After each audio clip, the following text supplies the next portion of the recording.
Welcome into a new BuffStampede Radio. Adam Munsterteiger, the publisher of BuffStampede.com, joined by one of my favorite people on this entire planet, William Gardner. Whew, that was kind of my reaction after Thursday night's game. What about you? I don't know. I don't think my reaction to be perfectly honest with you, my reaction after during and after the game was probably much more negative than that. But having watched it in retrospect, I have a very different view of it. And then, this is our first podcast with me as a senior citizen. Yes, by the way, okay, so back up. I'm not sure what age you got to be. Maybe you got to be. Okay, so Thursday, Colorado improves to 1-0 to begin this 2024 season. And on Friday, William Gardner turned 60. Happy birthday, buddy. I know I wish you that privately, but here on the podcast, I hope you can get the love. Well, I don't look a day over 59, which I actually am a day over 59. So actually it's 2 days now. It's Sunday. I keep thinking it's Saturday, but yeah, that was I think my view of the game has changed significantly from having rewatched it, because I think that you never really, this probably sounds dumb, but you don't know what happens in a football game until you watch it again, because there's just too much going on. The one thing I've been thinking about a lot the last 2 days, and I don't really have an answer to it, is how do we evaluate North Dakota State? And what I mean by that is, how would they do in the Big 12? How would they do playing against a full slate of our level of teams? I got to tell you, I think they beat bowl eligible. I think they're a pretty decent, well-coached team. So I don't know. We'll never know, because we'll never see them play more than one Power 4 team a year or something like that. But I think it's an interesting question to look at, and I'm not quite sure how to evaluate the top one or two teams in FCS versus the teams in our level. Today's episode is brought to us by Macaulay Capital Fractional CFO Services. Is your business looking for financial guidance and support, but not yet big enough to hire a full-time CFO? Well, we have a solution for you. Hiring a fractional CFO who can work with your business on a part-time basis. You get the benefit of having a seasoned financial expert on your team without the commitment or expense of a full-time hire. And here's the best part. It's likely that a partnership with Macaulay Capital will be a win-win situation, meaning that your business will make more money from the guidance of a fractional CFO than the total cost of partnering with us. For more information or to set up a meeting, please visit MacaulayCapital.com. That's MCCAULEY Capital.com. Yeah, I think that Cam Miller is a guy, because he is just a gamer. That is a young man that if I am scrolling through the channel and I see a North Dakota State game on, and I know they're FCS, so this might not happen, but if that's on the guide, I'm clicking on it, because I want to see Cam Miller go to work. That is a very savvy quarterback that knew what to do, when to do it, and they just didn't have the athletes to compete. But that's I tip my cap to Cam Miller. That was a really nice performance he had. But it goes beyond him, because they have a coaching staff that understands who they have as players, and they have schemes that fit those players. And so they give him a passing offense that fits his skills. And, he's been there long enough to really know that offense and do great things with it. So, we'll talk about a lot of these things as we go along. But, like, he gets rid of the ball too fast for a pass rush to really have much effect, no matter how good it is. A lot of the things that people are saying about this game are just flat not true. The pass rush was fine. It just, he gets rid of the ball too fast. The offensive line played well. Anybody saying differently is full of shit. The defensive line was dominant. Anybody saying differently is full of shit. Watch the film. It's there. I don't give a damn what you think you saw. I watched it, and I know. So there's a lot of things that are very positive. And I guess I don't know why this triggers this, but the damn fools in the media, man. Thank God for Sean Niehoff and his article about turning off the volume, because it makes all the difference if you watch this game. Like, I'm watching that game, and we're driving down, and I got to tell you, the offensive line played pretty damn well. And the stupid jackass up in the booth at some point says, "Oh, C plus at the best, and pass protection is iffy at best." I'm like, "You're not even watching the damn game, you idiot, and you never played or coached offensive line in your life. So shut your pie hole. You damn fools just spent 5 minutes talking about Sean Keeler while the game was being played. You stupid clowns. They don't even care about the damn football game. What are you laughing at? Just shut." I appreciate you, William. I said at the very beginning, you're one of my favorite people, and I didn't even have to tee you up for that. I'm sorry. Keep going. Don't let me interrupt your rant. Don't let me. No, it's all done now. Now we're going to be calm and we're going to sip our tea with a pinky in the air and be genteel. All right. Yeah. But I think there are a lot of things that have been said about what happened on Thursday night that I just think are not accurate, and I got a lot of notes here. I didn't really have time to put them into any kind of order or organize them. But I've been through the game, so I've actually seen it twice. I'm actually almost through the third time, watching different things each time, because you really have to focus on specific things to see anything in a football game. Okay, you got to watch each play for a specific guy, or you're not really going to see what's going on, because you have to have that level of focus to really grade and understand what's going on. So, the one thing I'll tell you right off the bat, there's been a lot of talk about Khalil Benson, and he played a great damn game. And again, anybody saying otherwise has no idea what they're talking about, and I'll watch the film with you. So there's a lot of things that were really good. And I'll tell you this, we dominated that team. It may not show up on the scoreboard, but from the point where they stopped that fourth down attempt, they scored, 6 more points after that, I think, maybe 9. And that was at the basically 10 minutes left in the second quarter. So for more than 2.5 quarters, we basically shut that team down and did what we wanted. They never stopped our offense, ever stopped our offense. Never had a clue of stopping our offense. So it was a much more dominant game, I think, than what the scoreboard ultimately shows, even though scoreboard, I guess, is ultimately only thing that matters. A lot to dive into there, and I've got a lot of notes over here too. Let's start with this. Okay, you talked about the defense. First 4 possessions, North Dakota State scored. The next 3, they had to punt. If it was reversed, if they had to punt the first 3 and then they scored the next 4, we're thinking completely differently about Robert Livingston and this defense today, right? Right, because what that tells us, turn the phone off here. What that tells us is that Livingston makes good adjustments. He figured out what they were doing, and he changed his defensive strategy, and he moved his guys around, and they fixed it. Okay, because they were gashing us. I mean, huge gashers, to quote our old friend. And Livingston figured out a way to dial it up to make them stop doing that, and we dominated them after that. They really had not much success after that on offense, and we made them punt repeatedly. So I think a couple things that came out of it defensively for me is that I was super impressed with Livingston making the adjustments early on and shutting that offense down when it looked like they were going to do what they wanted. And then Chidozie Nwankwo, man, he was everything we have talked about all summer, and he beat. I see some people on the board talking about how CU player got thrown around. The only guy getting thrown around in that game was the North Dakota State center by Chidozie Nwankwo. And then the other guy who really stood out to me on defense was Levante Bentley, who had some really Landman-esque plays in there where he's, reading the play, sliding under the blocks and making tackles for losses. I thought those two guys were phenomenal. And then Woods had a decent game, and then the backup linebackers I thought struggled a little bit, but a lot of different things happened. Very positive. I thought there was a lot of pressure on the outside, but like I said, the guy got rid of the ball so dang fast that it didn't really matter. But a lot of positive things, and Travis Hunter's a damn Terminator, man. Holy crap! The things he does are just inhuman, but. That's got nothing to do with what we're talking about now.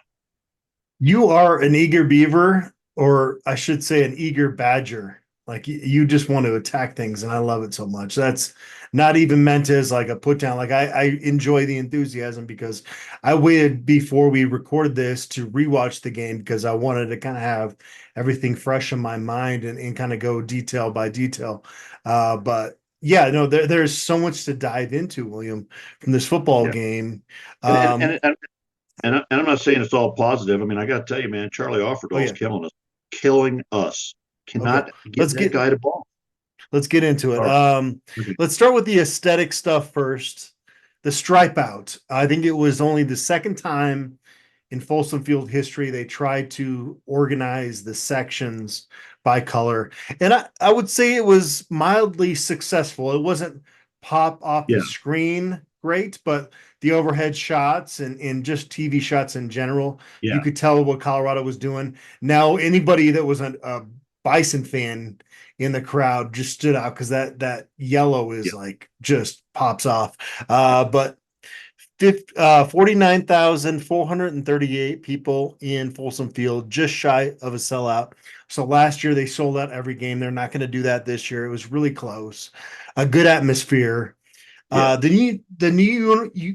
The new uniforms. When I saw them, it's like I don't know. And then they grew on me a little bit. I What love were them your thoughts there? Did you from love the them? Okay, from good, the good. first second. I was like, those are well, uh, shit hot. That's what we would have said in the Navy. I think they were fantastic. I Okay. just loved them, and I'm not exactly sure why because I've been watching these games, and maybe it's the mountains on the shoulders and the legs, or maybe the shine of that gold number. I don't know, and I don't even care about. I didn't really even notice the white face mask so much, but I just there was something about those uniforms that were just beautiful to me. Yeah. Yeah, just my personal opinion, but especially rewatching the game and seeing how it looks on TV, which is the most important. Right, right. It definitely seems like an upgrade over last season. Yeah, for sure. And I think they really popped on TV, especially when they'd show, one of our guys coming towards us. That gold in those numbers really was chrome Yeah, shiny. yeah. So Cameron Silman Craig gets banged up, I think, on the third play of the game. Savion Riley had to play a lot in his absence. Silman Craig is one of the few guys with that L on his jersey. So obviously not a guy you want to lose on the third play of the season.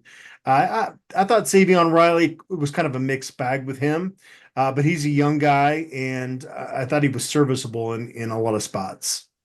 Yeah, and again, it was after he came in that they really started to get things fixed on defense, and there was no glaring problems with the safeties after that. So I think it was fine. And he's a guy that's got talent. And there was an interview, I think, or question. Somebody was talking about a question to Travis Hunter, where he really waxed about how Silman Craig had worked with Riley and got him ready to go, and just shows the leadership and the teamwork on his team.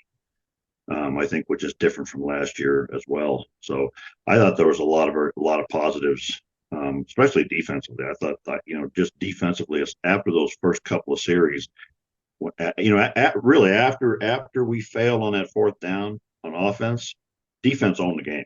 And, and even on that, when they gave them a short field on that one, they only gave up a field goal. So I thought the defense really came together. I thought a lot of defensive line guys played a lot and played well. So there was just a lot good going on there. So William Gardner works in Las Vegas as an odds maker, and I come up to the window and I say, William, I know you don't have this on the board, but what would be the odds if I bet on the fact that Draylon Miller would have the first two touches of the Colorado 2024 season? What kind of odds would you have given me as an odds maker? Well, pretty long. I mean, I wouldn't have seen that coming. Yeah. I don't really understand it. He's not really instinctive as a running back. I mean, the guys, uh, I don't really get where that came from or how that happened or why they did that. But I'd rather see a Gustav, to be perfectly frank. Hayden did a few things that were nice, but I wasn't overly impressed with him. Charlie Offerdahl needs to never get that football in the backfield again. Um, and I'd like to see him Welch or Hood, quite frankly, if Okay. we're going to go that direction. The odds maker over on your side means business in this Zoom call, so I'm gonna just keep Yeah. moving along here. But Draylon Miller had 4 touches on Thursday night. He's gonna be a really good player for Colorado. Yeah, I know. I was surprised by that too. But Yeah. if you come out there and you think that North Dakota State is focused on Travis Hunter, they know about Jimmy Horn. They know about LeJontay Wester, what he can do, and Will Shepherd. I get the strategy behind it from Shermer's standpoint of giving the ball to Draylon Miller, somebody that they're not expecting to have the ball. But he's still running the same plays out of the running back position. Why not give it to a guy that actually plays that position and knows how to read a hole? But Okay. Gustav's a guy who stood out to me in terms of the preseason, being able to find holes and everything. And I'll tell you, I'm not just going to beat up on Charlie Offerdahl, but what I wrote down is he's not fast enough, he's not explosive, he doesn't see the holes, and he doesn't make anybody miss. Well, he Hayden did get 2 third down conversions. Charlie did. I think they were all on pass plays, weren't they? And Uh, which no, early in the game he had a rushing attempt for a first down, and later he did as well. Like I'm not well, trying to I don't think that Charlie Offerdahl is the leading running back for Colorado this year or should be. I just don't think that I left that stadium on Thursday night feeling like he's as big an issue as some people, but I well, we can disagree sometimes. Well, I think if you go back and you watch the film and you're asking yourself why did these various run plays didn't work, like that failed fourth down, or either the third down or the fourth down, there was a huge damn hole. All you had to do was take one step to the right, and you're going to pick up 10 yards. And he didn't see it, or it might have been Hayden. I don't know which one was in there on that particular play, but the bottom line was everybody goes, "Oh, the offensive line sucks." Well, I'm not going to sit here and take that crap because it's not true. They got the job done, and the damn running back couldn't find the hole. So, if you're not Gustav to me and Welch to me and Hood to me were guys in the preseason who were able to find holes. And that's what a running back is for. That's why you don't just put a fast wide receiver in there. You put in a guy who has vision and actually plays the position. Now, that being said, the other thing that became clear to me in rewatching this game on offense, particularly, is we're using those quick passes to Jimmy Horn and to Wester as our run game, right out to the flat, right? That's our outside sweeps. That's what that would have been your USC, full student body right 30 years ago, right? And it's just as effective because we got them out there many times and they got 8, 9, 10 yards by just getting the ball fast enough. And Shador on one play to Hayden actually on an outlet, he read a hot blitz, got him on a hot call on a blitz, and got a first down off of that. And Dallin Hayden broke a tackle on that play. That was a really good Yes. effort play. I know we're Yeah. going to talk a lot about the running game and it not being successful, but that was one of those moments rewatching the game that I was like, Yeah. Dallin Hayden showed that extra effort that this That's football right. team needs this fall. Well, that's the talent. I mean, that's the ability to make that first guy miss and then pick up the extra yards. But and to Shermer's credit, what he did instead of handing it off and going off tackle, he just puts it right out there. And the passes, for the most part, there were a couple that they had to turn around, but for the most part, caught them in full stride. And so you got guys like Wester and uh, Horn, who are fast guys, can beat everybody to the edge and get 8 or 9 yards. So I think I like that development. If that's going to be the functional equivalent of our run game, I'm fine with that.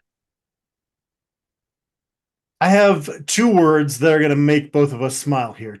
William, you ready for it? Lanning is fired? No, that's 3. That's 3. That's 3. Sorry. Travis Hunter. Yeah. Travis Hunter. Yeah.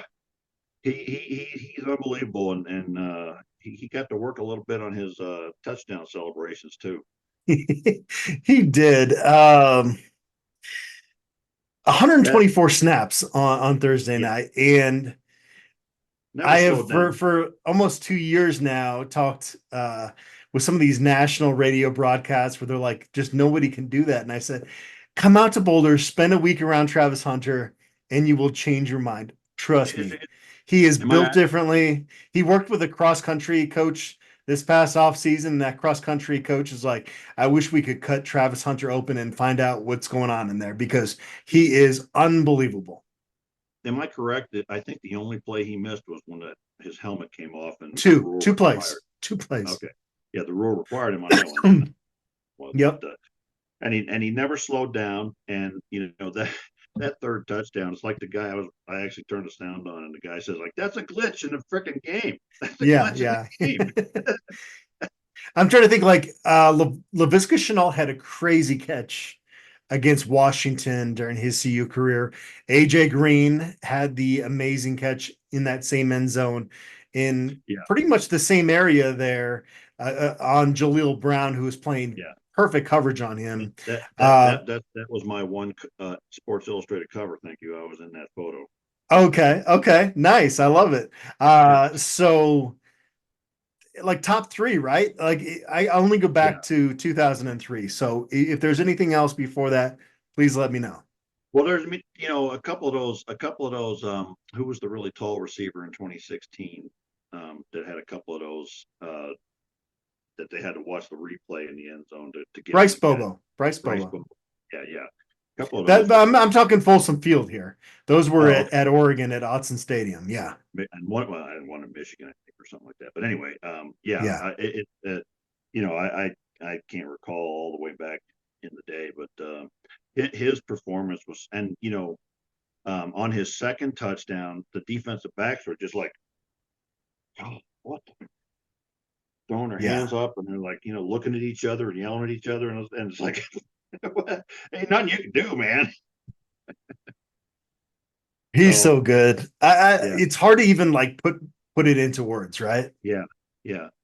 Yeah, and he's just a fun person to have Yeah. around, and I don't know, I don't know if we're talking about who leads in the Heisman race, is it him or Shador? I mean, I think Travis, because it's so unique what he's doing yeah, right now. yeah, and You know, those catches are so spectacular, so unbelievable, and the fact that he's playing every play, because he's gonna do that on defense at some point this year, something like that, make a similar interception. So I thought it was just amazing to watch him, and I don't know, he if you got him and Shadura on the field at any given time, you got a shot. But I thought I don't think there was any glaring weaknesses to me. I didn't really like a lot of the design of the run game, the way we were doing it, but I don't know. I think we might have been going vanilla and trying not to show things, because we didn't show any kind of a misdirection. We didn't show any kind of a counter or anything like that. And I do think, as we get into the season, I hope we start to see the other three running backs more, because I think they bring some stuff to the table. But like you said, on that one play, the Dallin Hayden, he showed the talent right there, and he needs to do that on every play. like you said, this was not going to be a matchup where Colorado's improved pass rush was really going to show, because North Dakota State was getting the ball out quickly. What they were doing offensively just didn't really suit towards that really shining through. One thing that struck me early in that game, though, was that I never thought there would be a time that I would cover the Colorado Buffaloes and a talent like BJ Green would be with the second team to start that game. And so we talked all the last 8 months about the depth on the team. And, how can you blame him? Deion Hayes is a really good player. Samuel Okunlola, we heard, was really good during preseason camp. Arden Walker's really good. And it was a moment of, this defense will get better, I think. The defense last year got better. This defense is like, curve is going to be, I think, a little bit more dramatic upwards than last year. And we saw it really over the course of one football game. And I thought Deion Hayes was really super against the run, especially holding that edge. There was one play where they tried to trap him, and he just blew the guy up and made the tackle for a loss. So I thought he brought a lot to the field. I thought, BJ Green got a lot of pressure on the quarterback. He was right there on him several times. Okunlola got in there a couple times too. You know, Nwankwo's sack was a thing of beauty. He just beat that guard up. Yeah. But if you watch that play again, Nwankwo gets that sack because BJ Green and Arden Walker closed down the outside, so there's nowhere for that quarterback to go except to step forward. So that was a team effort sack, and plus a coverage sack. But nice to see it get to Nwankwo see him really push the middle of that line back. So I think there's a lot of positives to be taken away from it. I think BJ Green still did a lot of good things, and it's going to keep them hungry and keep them fighting because they all know that they can't let down for a second. And a team like that's going to be hungry and want to come back for more. I think as I watched the game again, we were dominant on defense. Outside of that first quarter, once Livingston figured it out, we dominated that team entirely. Wayne Quo, take it or leave it, because this comes via Pro Football Focus, but he graded out as Colorado's best defender in that game. Rewatching it, kind of keying in on him a little bit. That seemed like a good grade for him. That was a really good performance. It was funny. About a month ago, I wrote a story on Chidozie Nwankwo about how he was a proven commodity in the Big 12. And then, BuffStampede.com, we have a wonderful message board. And apparently folks from other teams have access to it. Somebody came on there and his username. Teams. What's that? Inbred teams from the North. Somebody from another team comes on our message board and his username is corn porn. And I'm going back and forth with corn porn on our message board about the fact that Chidozie Nwankwo is going to be a really good player for Colorado this year. And I had talked to a lot of people about him. So I felt very good about those opinions. And I was telling my wife that night, I was like, how many people do you think can tell you, hey, babe, like my day at work was pretty tough. I was fighting with a guy on a message board named Corn Porn. Like, this is a unique living that I have. Yeah, it's different and it's interesting. And, that's the thing about social media is that every idiot's got a voice, no matter whether they know what they're talking about or not. But I'm glad to see Nwankwo, and he totally took away and the rest of the interior defensive line. And I don't know, I see people post stuff up and they haven't watched the game yet, and they think they know what they saw at the game, and they post things that are just stupid, like, oh, the defensive line sucked. They really did. And if you watch that game, they could not run their run game after those first few series because there was nowhere to go inside. So the only place they could go was outside.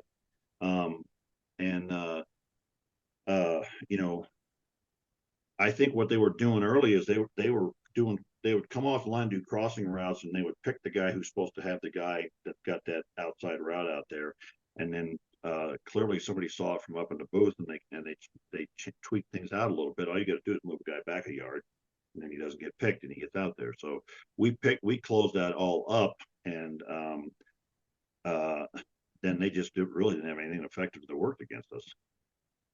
How about Jimmy Horn Jr., 198 receiving yards, and gosh, he could have had more than that had he caught that screen pass. Yeah, if you watch that looked like a touchdown, right? Oh yeah, oh my God, there was nobody, and the cornerback and the safety were going the other direction and had our guys on them anyway, and those other guys come from that side. Oh my God, he would. What I don't know. Still such a good performance though. That first touchdown pass when he just put the afterburners on like that. That is so. That's so impressive. He's a 4.38 guy in the 40, and he showed it there. But let me show you. Let me talk. That reminds me of though. This game should have been a runaway. And I'll tell you why. That play and that just crazy, idiotic interception, which I have never seen anything like that. Bounce off a guy's leg? What? I mean, you couldn't, if you put that in a movie, if you put that in the replacements or something, people are like, well, that's stupid. That wouldn't happen in real football. Right. And yet there it was. Right. And that would have been, a touchdown on the first drive. I think we would have just ran away with it, with either that one or the one to Jimmy. But really, I thought that we did what we wanted offensively. Now, again, clock management at the end, that was rough. I don't know really what went on there, but just run the ball and run the damn clock out. But I thought, as I go back over it, I feel a lot better about it today than I did Thursday night. Well, that's good. Jimmy Horn Jr. as well, dealing with his father's situation, and that's something Coach Prime brought up in the post-game press conference as well. So hopefully everything works out good there for the Horn family. The green dot, first time in college football, obviously Shador offensively. Defensively, it was Trevor Woods and Jeremiah Brown that wore that. Obviously, not at the same time. You can put the green dot on a backup and kind of have them rotate. It made sense to me. I was at media day talking to Vonta Bentley, and he said he really likes kind of having that voice in his head. But you've got Trevor Woods that has history in the secondary, so he kind of knows two levels of things to really communicate. So that was probably the right decision there. What were your thoughts in terms of defensive communication? Yeah, I don't know. I mean, it's so honest to God, I thought that maybe I'm stupid, but I thought that they meant that on the broadcast there'd be a green dot that sort of hovered over them or something. And it took me a Okay, few minutes. It took me a few minutes of watching the game over again. Just the green dot's right there. It's like right, yeah, it's not like huge. It's a little, and I swear to God, it took the first half for me to go, what the hell is that? Oh no, like, oh yeah, that's what that green dot is, and it's just a little tiny dot in the middle of the yeah, back of their head. And even watching the game again on TV, it's not noticeable to somebody watching the game, as far as I could right. tell. And so you'd have to really talk to the players and the coaches to see whether they really thought it helped them or not. I think, Shador has such a mastery and understanding of the game. And I think he understands Shermer and what Shermer wants to do as an offensive coordinator enough that it probably doesn't matter. I mean, he's going to figure it out on his own. But Yeah. did it? I'd be interested to know if the green dot helped Livingston with the adjustments to fix the problems we had in the first quarter, because something did. So Yeah, I don't know. the green dot would really help somebody like Ryan Staub if he's out there, right? Yeah, But Shador Sanders, like he's got a different type of football right, intelligence that's pretty rare at this level. right. So I think that will benefit future Colorado quarterbacks going forward. And But to yeah, your point, and I think with a Shador, you got to curb your ego as a coach and stay the hell out of the way. You know? him and Pat Shermer really genuinely seem to have a great relationship, and Yeah, yeah. that's one of the reasons to be really bullish on this team coming out of Thursday night. That offense is only going to get better.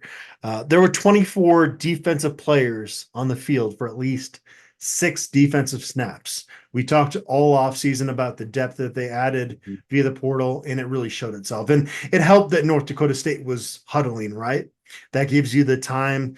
I mean, there were times after first down, they're bringing in 3 or 4 new players. So that helped. You're not going to be able to see, I don't think, 24 defensive players every week, but it was good to see so many guys get reps out there on Thursday night. But it'll also help. It'll also help moving forward as that'll help them get used to doing it, and they'll also sort of weed out players too. If you get your shot and you don't really do anything with it, you're not going to get your other shot. They're going to weed. They're going to narrow it down a little bit to the guys who are most effective when they're out there. And then as the season goes on, other guys will come along as they develop more and what have you. So I think there's a lot of depth and it makes a lot of difference. And this defense never did wear down. And that series of 3 straight punts really was that. Well, I don't know. There's so many things that could be the point of the whole boiling down the game to one thing, but those 3 defensive stands in a row really changed the complexion of the game, particularly coming out at halftime way. And then I don't know how many plays was that one darn drive for CU? 16, 17, 17. 17? 17. Holy Yep. hell. That Yep. that is that is controlling the game. I mean, Yep.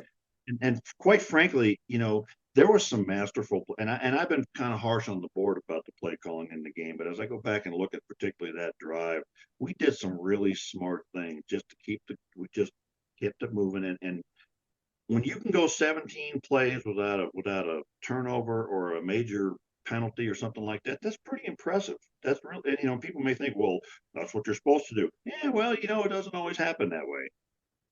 So I thought that was particularly impressive, and it's like, people wanted to. It's hard, it's hard to run up the score. First of all, when you have a 17 play possession that takes most of a quarter, and then when the defense is on the field for most of the first half, and all your offensive scores are one play. Right. Yeah. Yeah. No, the defense was definitely out there a lot in the first half. Uh, what were your thoughts on the officiating? I usually try to kind of veer away from this. Some clear holding calls early on that didn't get called. Well, it seemed like the officials actually kind of got better as the game went on. I thought they were fine, and we got away with a couple. We had, Mares jumped on one of those first down. I think that first down, one of those plays on that long drive, we got away with a false start on Mares. But to his credit, he froze, and so maybe they decided he was actually. Well, I think he would have been in the backfield anyway. But so we got away with one there, and it's the nature of the game, I mean, they don't catch them all, I didn't get a feeling at any point that the officiating made any difference in the game. Okay. I just really didn't see anything that made me feel that way at all. Not a lot of penalties in this football game. No. Obviously, the backbreaker for CU was the Shiloh Sanders late hit. He seemed very animated talking to the officials. Like he seemed confused on that play. When you watch it, you're going, that's really undisciplined football there. But yeah, he had to be seeing something differently based on his reaction. Because watching it on TV, I didn't even see it at the game, because I wasn't looking at that.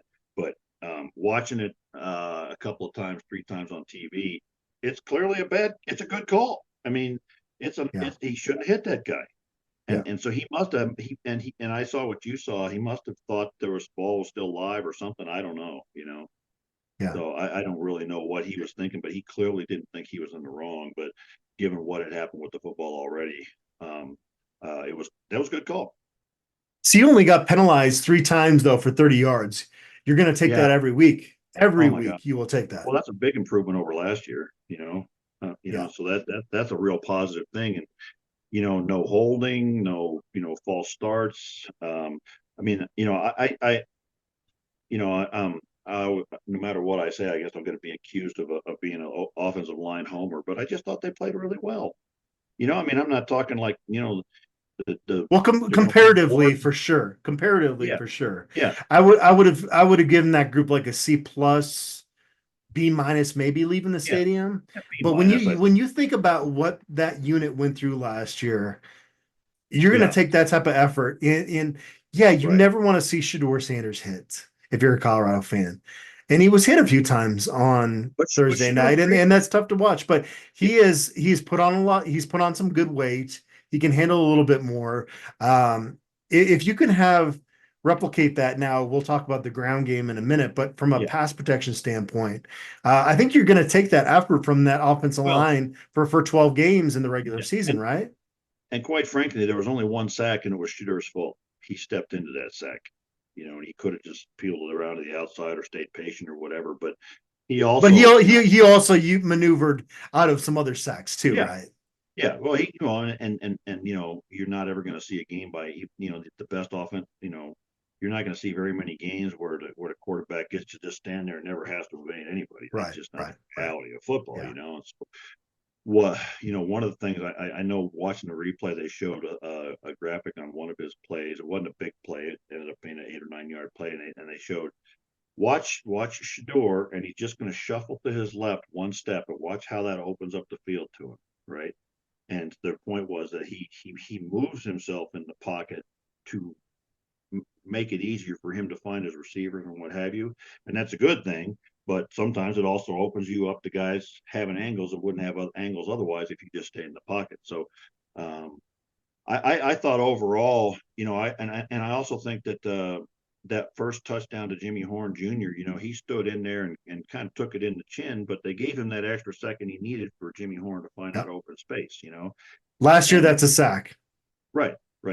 And I think that, there wasn't anybody. Oh, and I'm going to try and find this play and make a GIF out of it to put on the board. But at the 9:49 left at the second quarter, if y'all want to go back and watch a left tackle be freaking dominant and have a pass protection on a speed rush that's beautiful, watch Jordan Seaton just take this guy, run him up the field, and plant him in the ground. And you're going to think, well, that's holding, except the back judge is right there on top of it, and it wasn't. But it's a beautiful play. And you're like, I watched it. I watched that play like 9 times in a row, and I thought, Jesus, man, this guy ain't going to be here more than 2 years. Well, he's got to wait 3 years, so that's to Colorado's benefit. But this a lot of times I've said with running backs, let them go out after their freshman year if they're a stud, because there's only so many hits your body can take. But I don't know how you enforce this with other positions, but like it should just be a running back specific rule that you can go to the NFL earlier than 3 years. Jordan Seaton is going to be ready for the NFL, in my opinion, after 2 years. Yeah. And because of that rule, Colorado will hopefully he sticks around and will benefit from that. You know, But he's a very quick learner, and that performance for a true freshman, uh, not for a senior left tackle, that's not a special performance. For a true right. freshman, that's a special performance. Yeah, he looked good. He didn't have any really glaring problems that I saw. But I'm gonna again, it's 9:49 with left in the second quarter. Go back and watch that play, and he just takes that guy and buries him up the field. But what I thought was also encouraging about the offensive line is they did a really good job. NDSU did a lot of different things. Okay, they did swaps, and they did stunts, and they did this guy would go in and that guy would loop out, and we handled it pretty damn well. And that one play to Hayden, where Shador got him on a hot route, they had walked up two guys in both of the A gaps, and Khalil Benson, you see him tap his back hip like that. And he's seeing those two inside guys, and the offensive line sees that, and they correct down to get that because the inside is got to be first priority. And Shador is behind him, and he sees that other guy, that it's a corner blitz, I think, or a safety, and he sees that guy coming right off the snap, and just immediately gets there. He calls the hot route to Hayden, and the offensive line and the quarterback and the running back all got it perfect, perfect. They were all in sync, and it may sound like I'm excited about it because I am, because that's a well coordinated offense. Everybody did their damn job, and it worked. Yeah, I love it. So I got a couple more negative topics here, William. I know everybody wants to point towards the end of the game, and we'll get there. The second most disappointing play of the game to me, it's fourth and shorts on your own. Was it the 35, I think, early in the second quarter? And you're supposed to punt the football there. Coach Prime and his staff decide we're going to go for it, and they run the football. That would have been such a statement moment, I feel like, for this offense to go for it in a situation where normally you punt, Yeah. and you move that defensive line off the ball and you get that yard, and they weren't quite able to do it. That was one of those moments where it's just like, some of these issues you thought you could move past last year are still kind of there. Yeah, but I thought if you would been able to convert that, it would have been a statement. Well, I think the problem there was the running back didn't find the hole and didn't get himself outside to where it was. And the problem was, so on that fourth down, I have to go back and watch whether it was the third down. On the Okay. fourth down, you got your guard, your center, and your two guards, and they had three guys really shoulder pad to shoulder pad right there from the inside shoulders of the guards, to the inside shoulder of the other guard. Three guys lined up right there. So running right in there is stupid. Okay. Because immediately off tackles a gap in either direction. And so later on, I think it was on that long drive, maybe, or maybe it was a different drive, but we had a third and half a yard, and we did a quarterback sneak. And instead of going right up the middle, Yeah. he went off to the side, right? And that's where you go. And so don't run into the three damn dudes that are in a down line stance right there. Go off tackle where the gap is. So I didn't. And the other thing is, don't, put the damn quarterback under center, which we did on the quarterback sneak. All right. Put him under center. So at least they got to be aware of that. And then hand the dang ball off to the running back with a head of steam, right? Instead of dropping back to him and he starts with nothing. So I thought the design of the play call on that was poor. Yeah, that's one of the I had four negative plays for Khalil Benson in the whole game, and those two third down and fourth down in that series were two of them. So yeah, he didn't get his guy beat him on the block, but running backs got to make things happen too. So I think the play call was flawed. I think Khalil missed his block, and I think the running back missed the hole. So I wouldn't go back. To me, it doesn't speak to things that we didn't get corrected from last year. to me, it just speaks to we made a mistake on that play call. It's an impressive breakdown, William. That's why we have you on the show. And everybody's gonna be like, yeah, he's just protecting the offensive line. No, it's an easy target, the offensive line. Just move these guys off the ball like it's the movie Blindside, where he's blocking somebody through. But that other guy on the other side of the ball is trying to do something too. Right. And the defensive coordinator is trying to match the right call. And, sometimes they get the right call against the right call. It's like we're not the smartest guys every time. And we're not the big, we're not even when you're Wisconsin back in the day and they had, 5 350-pound guys and lined them up toe to toe and just blew people off the ball. It didn't always work, because the other side's trying to stop you. Couple other notes here. I'm still working off the first half here. Shador had no incompletions until 3:29 left in the first half.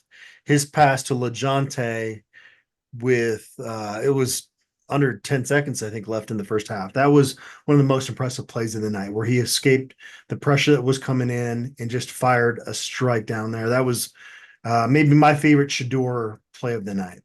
Well, I saw a couple of the ones. There were some things that I saw from him that the average person's not going to notice. Okay, and one of them was that first touchdown to Jimmy Horn Jr. And if you watch Shador on that play, and you watch his helmet, he's not looking at where Jimmy's going to be. He's looking over here, and he's looking right at that safety, and he's looking at whoever's got that out route out there, and that safety's looking at him, and that safety shifts over, and that's what creates the open hole.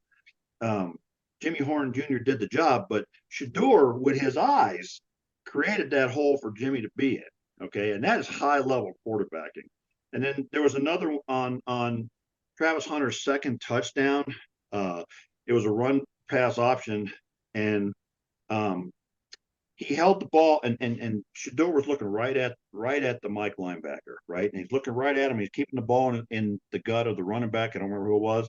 And the Mike linebacker comes over to make the tackle. And the safety, who's supposed to be over top of Travis Hunter, comes to make the tackle too, because he's looking at Shador, and that fake held them both and pulled them off the ball, which made it possible for Travis to be one-on-one with that guy. So things like that do not go in the stat books, that the average person doesn't see, are such high. I mean, that's like three-dimensional chess versus checkers, and Shador Sanders has that ability to affect defenses with his eyes and his fakes that a lot of quarterbacks just don't have. Alejandro Mata might need to get these kicks up a little bit higher. Those are some line drives. I think everybody loves Alejandro Mata. He's a great story. He said in his game week press conference that he was going to get the ball up higher. That was not the case on Thursday night. You mentioned the interception earlier. I would love to see a compilation of most improbable interceptions. Right. There was the one with the Steelers way back in the day, but right.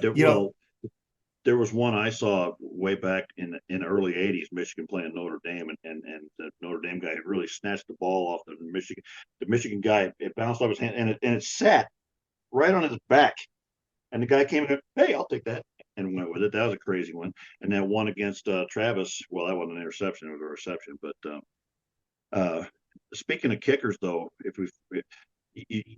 I was thinking watching this game, I think we're better off getting the ball on kickoffs right to the goal line, because they never got every time they fielded the kick, we got better field position than the coverage unit was like the most impressive coverage unit I've ever covered at Colorado. I have just never seen that many athletes getting downfield as quickly as that group did. And that's where you see the spillover from depth reaching over into special teams.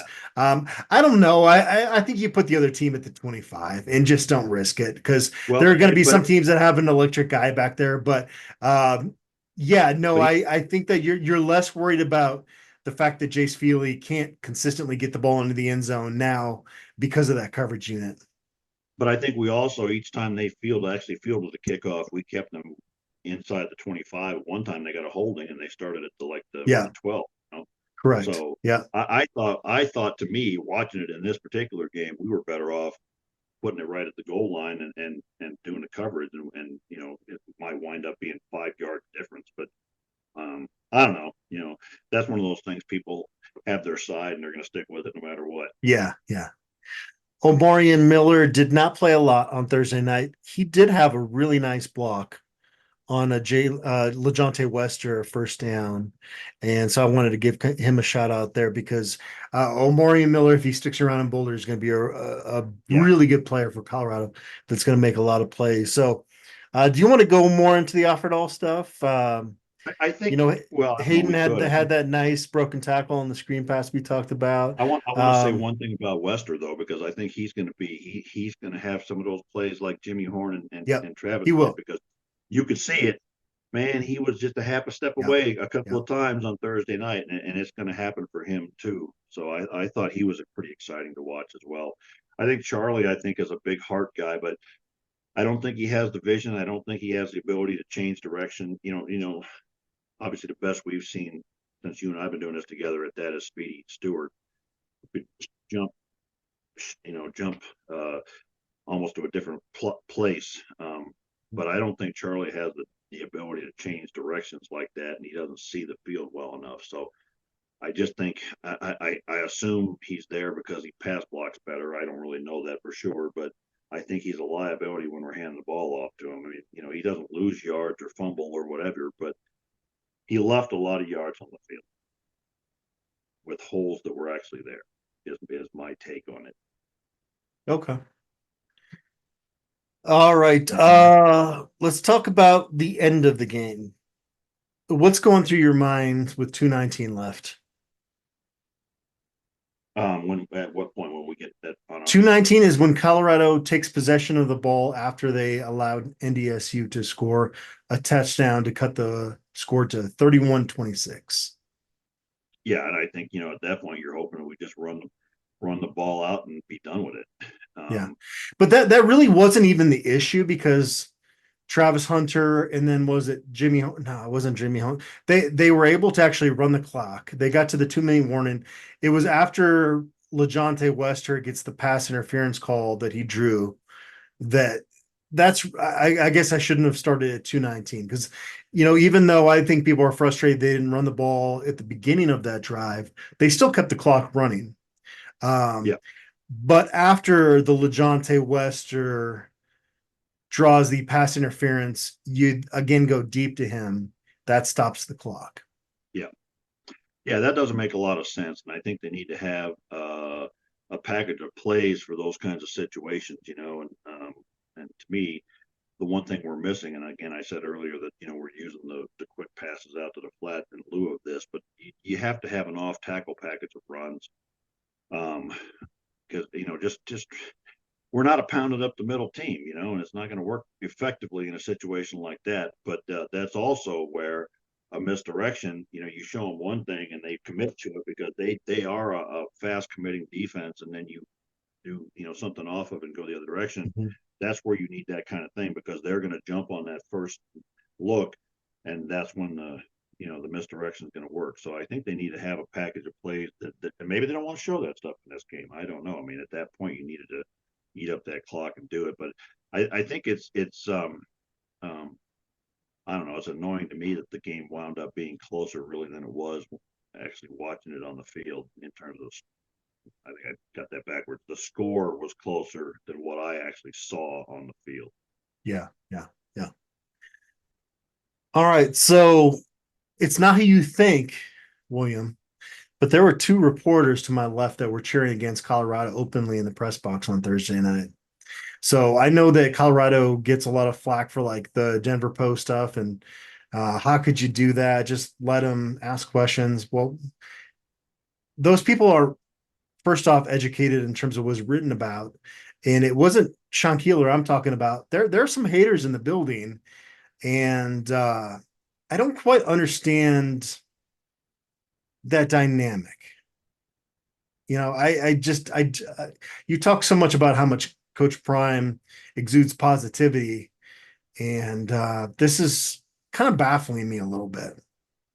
Aren't they supposed to? I don't know. Just a minute to ask you a question off of that. Back when I used to work for the program after I stopped playing, and I would be they weren't cheering loudly, but okay. I was gonna say, I heard I heard the comments and what was going on. Okay.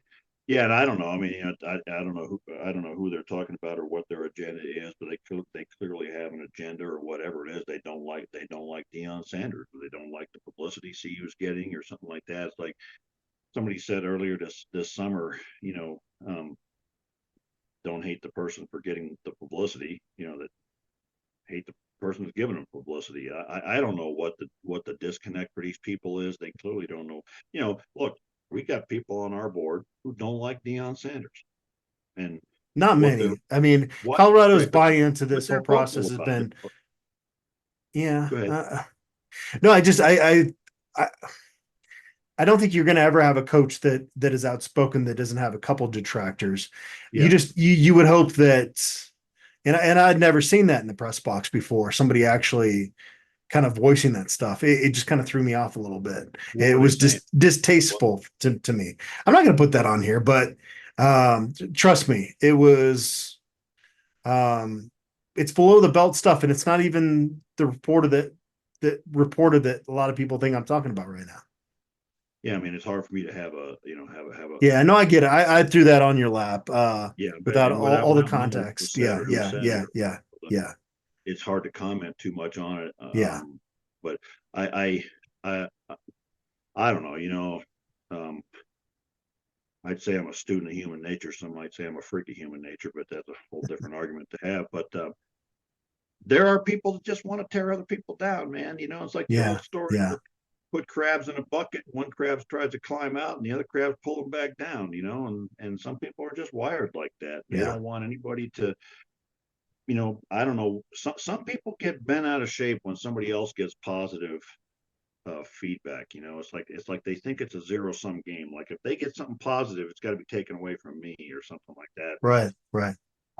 I think most people that are Deion Sanders detractors have not put the time in to understand the man or to follow what he actually does, and his joy in life and what he does to make a difference for people around him. And if you don't look just past the super sort of superficial, all you're going to think is, what, Deion Sanders just out for Deion Sanders. He's out there trying to get more publicity for himself. It's like the people on the board who say, well, they're throwing the ball more to get Shedeur more notice. Well, the guy's already going to be a top of the first round draft pick. Okay, so come on, let's not be stupid. They're not giving him the ball more to get him more notice. They're giving him the ball more because he's the best dang player on the team. One of the top two at any rate. But some people just want it to be about the guy who is in the spotlight, and some people resent the fact that somebody is famous or in the spotlight or what have you. I don't know. I've never really fully understood. There's an obvious answer for some people with regards to Deion Sanders, but I don't think that's everybody. Right. And I don't understand why some people feel the need to be hateful like that. I really don't. It's like some people. I think there's a certain percentage of people that take the idea of 4-8 teams shouldn't get this kind of notice or notoriety. I get that to some extent. If I was a fan of a team that had 7 wins and we're not getting noticed by anybody, and that 4-8 team keeps getting all the publicity, that'd probably bug me. But talk to the media. They're the one following it all. Like look at the stupidity of this whole thing about Keeler. They have kept this thing going. It's like earlier we did a podcast earlier, like early in the year, and there was like 30 seconds of it that some guy on the board was mad about, and it was a 2-hour podcast. Like, you're wrapped around the axle over 30 seconds, man. And you take that press conference, and it was like a minute out of that whole press conference was with Keeler, and they've just made it into the second coming of Jesus or something, and they just can't let it go. Even on the game telecast, those two idiots in the booth yammered about it. instead of talking about the football game while the football game was actually going on. So I guess the simple answer is they want clicks and they want people to read their stories and whatever, and so they go after Coach Prime because he's a lightning rod, for better or for worse. People either love him or they hate him, and one way or the other, you're going to get the clicks either way. So I guess maybe that's it. I don't know, but I guess it doesn't make sense to me, in the context of a press box where nobody can hear or read what you're saying. You're not going for clicks there. You just hate the guy. Right. Exactly. That's what confused me a lot, but that was really well said, William. And I got to get running here, but I enjoyed all your takeaways. I think if anybody didn't, you got to get down the soapbox derby, don't you? Soapbox Derby is coming. Yeah, our middle child is a kart racer, so I'm going to be dropping the dogs off. We've got our youngest is going to a 6-hour cheer boot camp today, and it's just I would love to just sit down and watch college football today. We have 3 teenagers, so that's not in the cards for me right now. Yeah. But I really did enjoy, compartmentalizing, just getting away from this weekend family stuff to be able to talk Colorado football with you. If folks hadn't had a chance to rewatch the game, I think they were able to take a lot away from what you said in this podcast. So I always appreciate you for taking the time out of your schedule and for doing this. And I'm gonna, you and I were messaging before we got on here, and there are some guys who do they do the play breakdowns and they post them online, and they got the little lines. If anybody knows how to do that and can teach a dumb old dinosaur like me how to do that, I want to do that, because we can put up some phenomenal content and really explain this stuff, because we get to the season and I know what the heck I'm talking about, but I can't show it without being able to show it. So if anybody out there thinks they can teach a dumbass old dinosaur like me how to do that, you get in touch with me through Adam, and I'll do it with you, man. Or if anybody else already got a show out there, you want me to come on and do it with you, I'll do it. Because I'm dying to put some of this stuff up there and just show people what the heck I'm talking about. Well, you're good at articulating it, even though you don't have the film up there. So we'll try to get you some better. Tapping my hip here. Awesome, William. And I made you laugh. Hey. You were on a rant of all rants, and I was not withholding my my laughter there. But no, this was good. It just is so cathartic, isn't it, to be able to break down an actual football game? Yeah, and that's the thing. It's like, my God, at least we're talking football. I don't know what'll happen the rest of the way out, but at least we're talking about the actual stuff. Yeah. We got 11 more regular season games, and it's going to be pretty heated next weekend. I'm going to be out in Lincoln, Nebraska, and I can't wait to break down that game with you. And we'll see if Colorado can improve to 4-0 against the Huskers since they were last conference foes. There's a lot of pressure, William, here before we sign off to uphold that winning streak they have against the Huskers.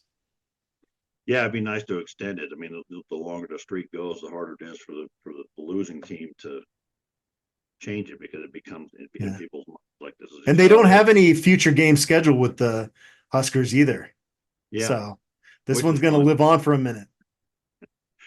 I'd be glad to leave that rivalry alone for a while. Yeah, you have some history there, don't you? Oh my goodness, more than just history, All right. I've been asked to leave that stadium in Lincoln before. I'll put that out there. That's a great way to end this show. Well, go ahead. I don't want to cut you off. Go ahead. You're gonna have to leave now, sir. Okay, I'm out.